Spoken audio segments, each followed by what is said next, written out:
question number 9. Now, for the outside world, you do look successful. You've got a successful buyer's agency. You're an incredible podcast host. But what does success look like to you, Veronica? Good question. As I do get older, I mean, I realize that really for me personally, deep connections with people that I care about, that is success. Like deep personal relationships. And I've got some, obviously my family, my loved ones, my close friends, but also, in my business, I've got some clients that have become friends over the years, and we actually become their family buyers agents. I mean, that's deep. And then we get to understand so much more about their lives and add to that. But just generally speaking, authentic connections are so important to me. So it doesn't really matter whether it's business or whether it's personal. I just not into fluff and bullshit. I like, hopefully I can swear on this. Absolutely. So that for me is success, right? And therefore really knowing at the core of me who I am and what I stand for, what my values are, and it doesn't make life necessarily easy all the time, but it sort of does simplify things a bit. And a satisfied life, because I do a lot, and people often say, how do you get so much done? I'm interested in what I'm doing. I'm not doing it because I feel I have to. I'm on the hamster wheel. I'm doing it because I'm invigorated by it and I'm interested in what I do. But I also have passions in life as well. And so I'm actually literally at the moment I'm rereading this book called Design Your Life, because I'm wanting to incorporate some of those passions into more of my work as well. So like sustainability, for argument's sake. Okay. Food, like really enjoy cooking. Okay.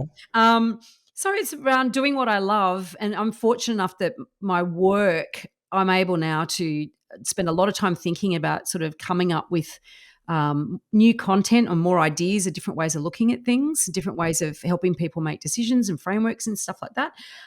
So time to think. That's certainly something that I look at as being the hallmark of a successful life.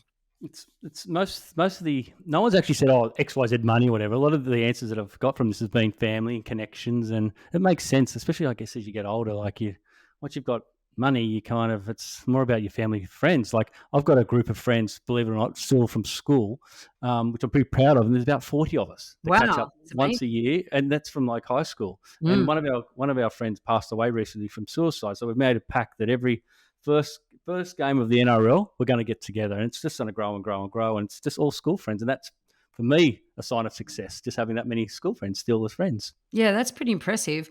I'm actually going to a wedding this weekend, a school friend and his husband-to-be, and with 2 other school friends. And yeah, same deal. We had a trip down to Beechworth, a gang of us back in May. It was wonderful. And to have that, and we're all very different, but we just have this, we laugh. Oh my God, it was the most joyful weekend. It was fantastic.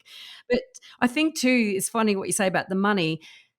It's pretty hard. I mean, part of the ability to enjoy these things is by making good decisions and working hard younger. And so there's some of this stuff we do take a bit for granted. And I think, that having money does make it easier. I'm certainly not rolling in it, but I'm not uncomfortable. You know what I mean? It does make it easier to step back and to be able to be less, I guess, panicked and frantic about trying to make ends meet. Yep. And it gives you the opportunity, freedom to do podcasts as well. Exactly. And to travel and to go to Europe for 2 months, etc. Yeah, for 2 months. Exactly. Yep.